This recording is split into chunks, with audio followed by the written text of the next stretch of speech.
Our next act is as if Morrissey and Mick Jagger had a baby, only cleaner and a lot nicer. So please welcome ENT James.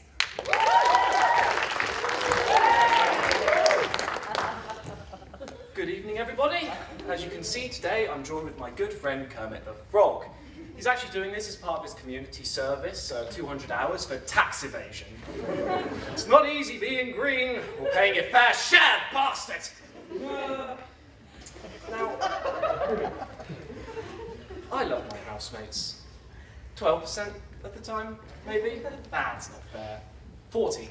But basically, I don't mind them borrowing my stuff from time to time. But when I got back from London the other day, I noticed a distinct lack of a couple of my things, like my milk, my eggs, my bread, my dignity, and my Cocoa Pops. Backstabbing cunt! Anyway, a little bit about myself. You see, I'm non-binary, which basically means that when I was growing up at school, I fucking hated computer science. But it also means that whenever I exit the house, I play a fun little game called Will I Get Hate Crimed or Will I Get Mugged? Find out next week on Twink or No Twink. That's the last you'll see that this evening.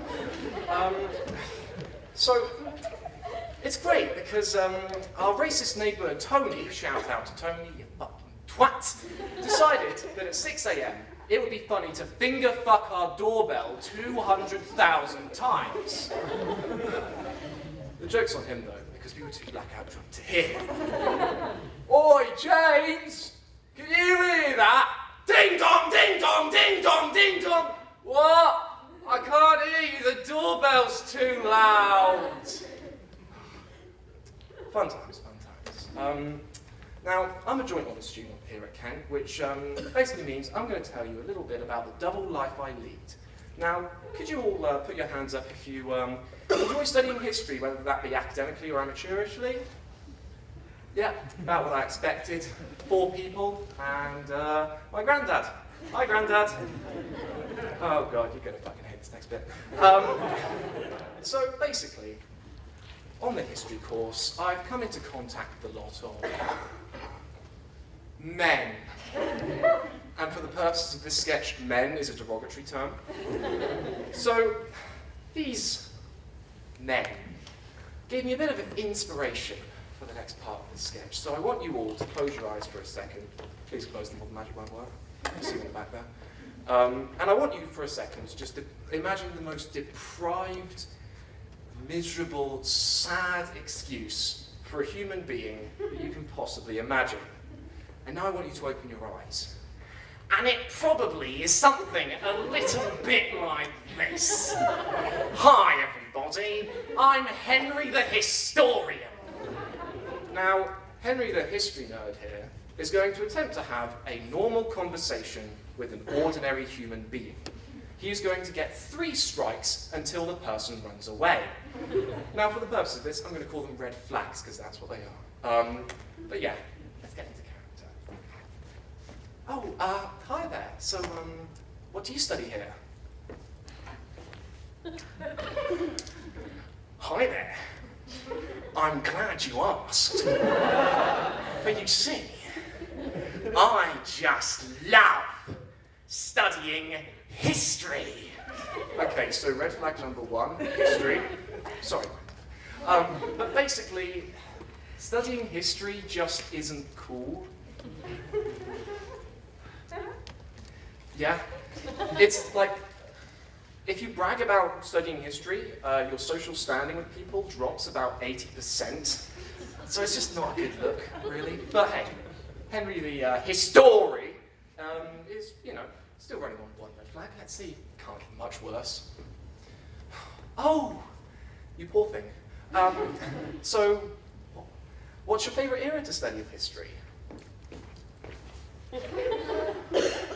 Well, I'm glad that you asked. Because you see, I think that the objectively best part of history is the Second World War. Okay, so the second red flag is the Second World War. Now, the Second World War is basically like the vanilla flavour of studying history.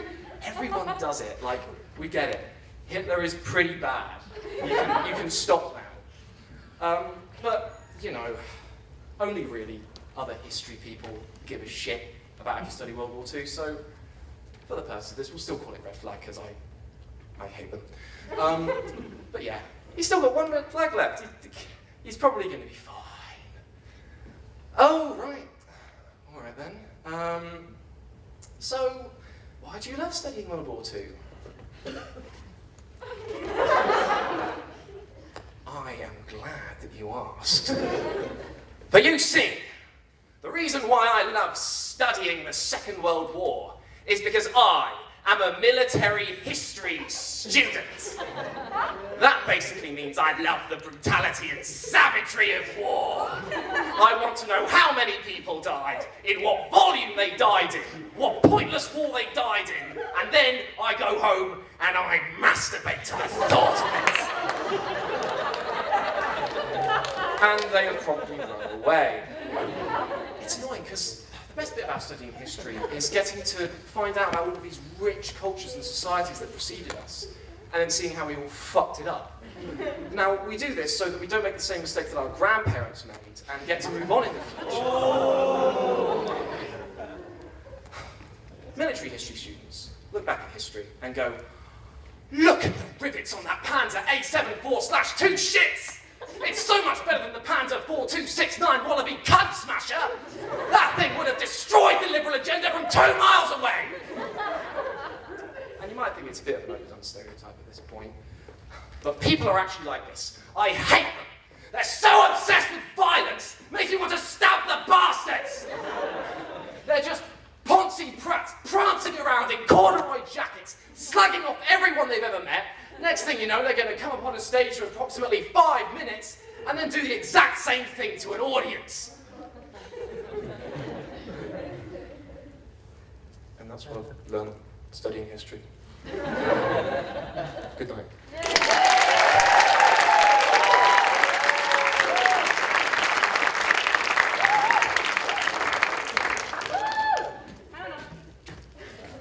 Thank you for talking about masturbating over dead Jews. That was just in time for Hanukkah.